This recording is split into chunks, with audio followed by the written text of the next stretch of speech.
حضور اکرم صلی اللہ علیہ وآلہ وسلم نے وحی کے رک جانے کے زمانے کے حالات بیان فرماتے ہوئے کہا کہ ایک روز میں چلا جا رہا تھا کہ اچانک میں نے آسمان کی طرف ایک آواز سنی اور میں نے اپنا سر آسمان کی طرف اٹھایا۔ کیا دیکھتا ہوں کہ وہی فرشتہ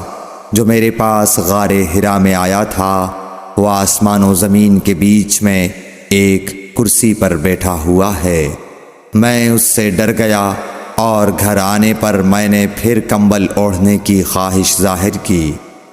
اس وقت اللہ پاک کی طرف سے یہ آیات نازل ہوئیں، اے لحاف اوڑھ کر لیٹنے والے، اٹھ کھڑا ہو اور لوگوں کو عذاب الہی سے ڈرا، اور اپنے رب کی بڑائی بیان کر،